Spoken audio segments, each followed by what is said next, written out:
नमस्कार साथियों, कैसे हैं आप सभी। बिल्कुल आप सभी बहुत अच्छे होंगे। तो देखिए क्या है ना कि आज जो ये वैकेंसी पर्टिकुलरली ये जो वीडियो बनाया जा रहा है, ये वीडियो पर्टिकुलरली आज जो वैकेंसी रिलीज की गई है यूपीएससी की तरफ से आई है, ये वैकेंसी पर्टिकुलरली काफ़ी इम्पोर्टेंट है। जो यूपीएससी सीएससी या सीजीएल का प्रिपरेशंस करते हैं, ठीक है, कंबाइंड ग्रेजुएट लेवल जो कि एसएससी कंडक्ट करती है, उसके लिए ये काफ़ी इम्पोर्टेंट वैकेंसी है। क्यों? क्योंकि इसमें जो एग्ज़ाम में जो सिलेबस इसका डेरिवेट किया गया है वो पर्टिकुलरली काफ़ी यूपीएससी सीएससी से और सीजीएल से, ठीक है, दोनों से मिलता जुलता है। इसीलिए दोनों के लिए एक ग्रेट अपॉर्चुनिटी है ये वैकेंसीज, है ना। तो चलिए देखते हैं ये वैकेंसी का सारा चीज़ डिटेल्स वन बाय वन, क्या क्या इसका एलिजिबिलिटी क्राइटेरिया है, क्या सिलेबस है और कब तक ये फॉर्म फिलअप किए जाएंगे, इसका कितना फी है ना। ये सारी चीज़ें हम लोग इस वीडियो में देखेंगे, वन बाय वन डिस्कशंस करेंगे। देखिए जब हम इस वैकेंसी की बात करते हैं, आज जो पोस्ट रिलीज किया गया है, ये दो टाइप के पोस्ट है इसमें। एक है एपीएफसी और एक है ईपीएफओ, है ना, एक है ईपीएफओ। तो इसमें जो पहले हम देखिए बात करते हैं एपीएफसी का, ठीक है। एपीएफसी फर्स्ट वन देखिए, हम लोग देखते हैं ईपीएफओ का, जिसको कि इन्फॉर्मेंट ऑफिसर्स कहते हैं, ठीक है। तो इसमें जो है टोटल मिला करके हम वैकेंसीज की बात करते हैं, टोटल मिला करके ये जो है 418 यानी 418 वैकेंसी ये ईपीएफओ के लिए आया है ना। और उसके बाद जा करके जब हम बात करते हैं क्या कहते हैं, इसमें देखिए सारे का, जैसे कि जनरल के लिए कितना सीट है टोटल, है ना। जनरल के लिए 204 सीट है, ओबीसी के लिए 78 है, एसटी के लिए 29 है, उसके बाद एससी के लिए 57 है। तो इसी तरह से ये सारे वैकेंसी के बारे में यहाँ पे बताया गया कि टोटल कितना पोस्ट है ना। अब देखिए यहाँ पे इसका एलिजिबिलिटी क्राइटेरिया की जब बात करते हैं, इसमें देखिए कुछ नहीं है, सिंपल सा इसमें एलिजिबिलिटी क्राइटेरिया एक सिंपल किसी भी यूनिवर्सिटी से ग्रेजुएट होना चाहिए, ठीक है। जो भी कैंडिडेट है उनको बैचलर डिग्री होना चाहिए किसी भी स्ट्रीम में, कोई भी सब्जेक्ट हो चलेगा, है ना, चाहे वो किसी भी इंस्टीट्यूट या यूनिवर्सिटी से हो। और उसके बाद जा करके जब इसका एज क्राइटेरिया की बात करते हैं, एज लिमिट की बात करते हैं, तो इसमें जो एज लिमिट रखा गया है ये 30 ईयर्स रखा गया है ना। उसके बाद जा करके ये एज कितना है, 30 ईयर्स। अब देखिए इसमें क्या है ना कि जो एज रिलैक्सेशंस हैं, जब एज रिलैक्सेशंस की बात करते हैं तो इसमें एज रिलैक्सेशंस जो यूपीएससी का पर्टिकुलरली रहता है, ठीक है, उसी के अनुसार है, ठीक है। तो ये सारे चीज़ है कि एज रिलैक्सेशन जैसे कि 3 ईयर्स, ठीक है। उसके बाद 5 ईयर्स, यदि ओबीसी है तो वो 3 ईयर्स का रिलैक्सेशन मिलेगा। ओबीसी उसके बाद जनरल कैटेगरी से है तो उसको कोई रिलेशन नहीं है, ठीक है। उसके बाद एससी या एसटी है तो उसको 5 ईयर्स। लेकिन इस केस में यहाँ पे नहीं है, यहाँ पे मेंशन इस तरह से नहीं किया गया है कि उसको एज रिलैक्सेशन मिलेंगे, है ना। अब देखिए यहाँ पे क्या है ना कि जब हम आगे बात करते हैं, इसमें देखिए यहाँ पे क्या है कि इसमें 7th पे, ठीक है, 7th पे मैट्रिक्स होगा, लेवल 8 के अकॉर्डिंग उसे सैलरी मिलेगा। और ये जो पोस्ट है नॉन गेजेटेड, ठीक है, ये जो पोस्ट है नॉन मिनिस्ट्रियल पोस्ट है, ग्रुप बी के तहत परमानेंट वैकेंसी है ना, यानी कॉन्ट्रैक्ट बेस पे नहीं है, ठीक है, यानी परमानेंट वैकेंसी ये है। अब चलिए देखते हैं आगे, जब हम बात करते हैं दूसरा जो यहाँ पे पोस्ट निकला है, ठीक है, इसमें टोटल मिला करके 159 वैकेंसीज हैं, ठीक है। और ये जो है एपीएफसी का है, यानी कि इसी को हम बोलते हैं एपीएफसी, है ना। इसमें टोटल मिला कितना पोस्ट है, 159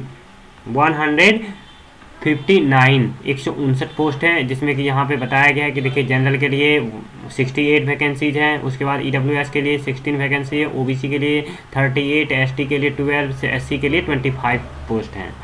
अब देखिए हम इसमें जब बात करते हैं इसके लिए क्या एलिजिबिलिटी क्राइटेरिया है, इसमें देखिए टोटल मिला करके क्या है कि इसका जो इंसेंशियल क्वालिफिकेशंस होना चाहिए वो बैचलर डिग्री होना चाहिए इसमें भी, ठीक है। और इसमें डिजायरेबल क्वालिफिकेशंस मांगा गया है कि यदि है, अगर इच्छा में है तो इसमें क्या है ना कि डिप्लोमा होना चाहिए, कंपनी उसको मतलब क्या नहीं है, प्रायोरिटी दिया जाएगा जो कंपेरेटिव टू अदर क्या कहते हैं जो भी सब्जेक्ट है उससे किए हुए हैं। तो इसी केस में अगर उसे है तो इंटरव्यू में क्या होगा, रिबेट मिलेगा। अब देखिए इसमें जो है एज लिमिट बात की गई है, तो यहाँ पे 35 ईयर मिनिमम मैक्सिमम एज रखा गया है, और जो एज रिलैक्सेशन है वो सब चीज़ यहाँ पे कुछ नहीं है, ठीक है। अब देखिए यहाँ पे जो इसका जो सैलरी है ये लेवल 8 के अकॉर्डिंग मिलेगा, सॉरी लेवल 10 के अकॉर्डिंग मिलेगा, जो कि इससे पहले जो अभी हम लोग EPFO पे देखे थे तो वहाँ पे लेवल 8 था, यहाँ पे लेवल 10 के अकॉर्डिंग सैलरी मिलेगा। और उसके बाद 7th पे इसमें भी लागू होगा, है ना, और ये भी परमानेंट वैकेंसीज हैं।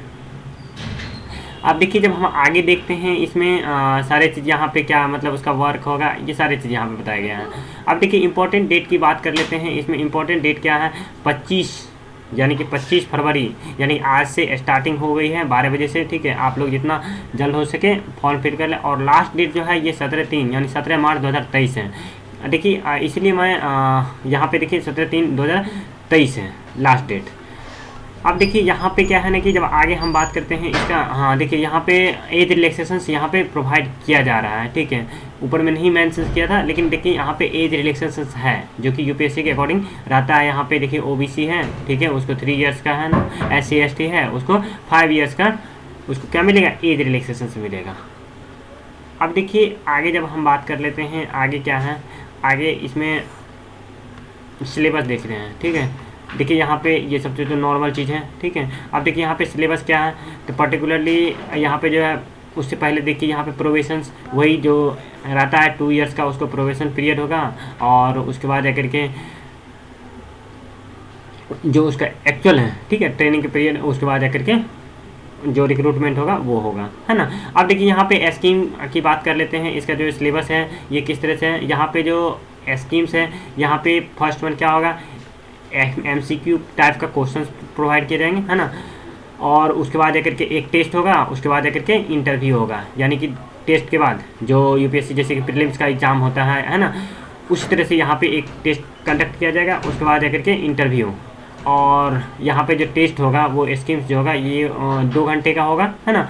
उसके बाद जाकर के प्रत्येक क्वेश्चंस का 1 मार्क्स के होंगे। उसके बाद जाकर के सारे क्वेश्चंस क्या होंगे, ऑब्जेक्टिव टाइप के होंगे, जो कि मल्टीपल चॉइस क्वेश्चंस होंगे, है ना। और जो वहाँ पे क्वेश्चन पेपर प्रोवाइड करें जो कि जनरली रहता है इंग्लिश एंड हिंदी दोनों मीडियम रहेंगे, है ना। आप चलिए देखते हैं आगे जब हम बात कर लेते हैं आगे क्या है। और यहाँ पे निगेटिव मार्किंग भी रहेंगे, है ना, निगेटिव मार्किंग भी रहेंगे 1/3, ठीक है। प्रत्येक 3 गलत पे 1 सही को भी गलत माना जाएगा, यहाँ पे ये चीज़ है। अब देखिए यहाँ पे कुछ सिलेबस यहाँ पे ड्राइव किया गया है, ठीक है। देखिए किस किस सब्जेक्ट से क्वेश्चन अराइज किए जाएंगे यहाँ पे देखिए पर्टिकुलरली।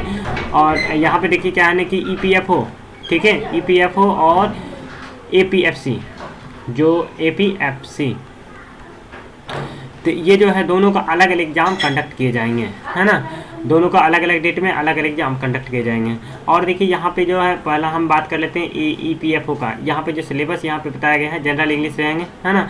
और उसके बाद एक करके इंडियन फ्रीडम स्ट्रगल से क्वेश्चन ऐड किए हैं, जो करेंट इवेंट है, डेवलपमेंट इशू है, इंडियन पॉलिटी इकोनॉमी है ना। उसके बाद एक करके जनरल अकाउंटिंग प्रिंसिपल से क्वेश्चन रहेंगे, industrial relation and labour law से क्वेश्चन रहेंगे। उसके बाद एक करके जनरल साइंस और कंप्यूटर नॉलेज की जानकारी ली जाएगी कैंडिडेट का, है ना। उसके बाद देखिए और भी यहाँ पे बताया जाएगा कि देखिए यहाँ पे अगर एबिलिटी, ठीक है, quantitative aptitude, general mental ability, social security, है ना, जैसे साइबर क्राइम हो गया, ये सब चीज़ रहेगा। अब देखिए यहाँ पे वेटेज किस तरह से प्रोवाइड किए जाएंगे। यहाँ पे जो वेटेज प्रोवाइड किए जाएंगे यहाँ पे 75/25 के रेशियो में, मतलब टेस्ट से, जैसे सपोज कीजिए कि टेस्ट का सपोज कीजिए जो एग्ज़ाम होगा 100 में, ठीक है, इसका जो वेटेज निकल के आएगा 75 होगा, है ना। और इधर जो है मान लीजिए इंटरव्यू सपोज कीजिए 50 मार्क्स 100 का होगा, ठीक है। तो इसमें से 100 में से इसका 25% ही काउंट किया जाएगा, यानी कि मेरिट जो बनेगा यहाँ पे दोनों मिला करके बनेगा, है ना, इंटरव्यू प्लस इसका। तो इसमें टेस्ट को ज़्यादा यहाँ पे प्रायोरिटी मिला जा रहा है, ठीक है, वेटेज दिया रहा है 75%। और उसके बाद आकर के इंटरव्यू का 25% यहाँ पे वेटेज दिया जा रहा है। आप चलिए देखते हैं आगे क्या है। आगे देखिए यहाँ पे सारे चीज़ यहाँ पे बताया गया है कि किस तरह से। अब देखिए यहाँ पे उसके लिए भी यहाँ पे बताया गया है, ठीक है, APFC का क्या है, ठीक है। अब देखिए यहाँ पे इसका भी 2 मार्क्स 2 घंटे का होगा क्वेश्चन। यहाँ पे जो है all question equal marks conduct किए जाएंगे। उसके बाद जाकर सारा चीज़ लगभग में इक्वल है ना, जो कि EPFO के हैं। इसमें भी वही रेशियो है ना। तो आप लोग जा कर के विजिट कीजिए यहाँ पे सारा सेंटर और आप लोग। और इसमें सबसे बड़ी चीज़ है एग्जामिनेशन फ़ी मात्र 25 रुपीज़ है ना। उसके बाद जाकर के एग्जामिनेशन फ़ी मात्र 25 रुपीज़ है ना। और उसके बाद अगर यदि दोनों एक फॉर्म फिल करेगा, ठीक है, मतलब दोनों फॉर्म अगर डालना चाहते हैं, ठीक है, तो आपको 50 रुपीज़ पे करना पड़ेगा। अगर SC ST या वुमेन से आते हैं तो आप लोग को फ़ी एग्जम्प्टेड है, कोई फ़ी नहीं लगेंगे, है ना। तो अदरवाइज अगर आप जनरल से हैं या OBC से हैं तो आपको दोनों फॉर्म फिल कीजिएगा तो 50 रुपीज़ लगेंगे, काफ़ी कम फ़ी है, ठीक है। अभी तक जितना भी मैंने देखा है एग्जामिनेशन, उसमें सबसे ज़्यादा कम फ़ी अभी के वैकेंसी के अभी के टाइम के अकॉर्डिंग है ना। यानी मात्र 50 रुपये है, आप लोग जाकर के इस फॉर्म को फिल कर सकते हैं, ठीक है।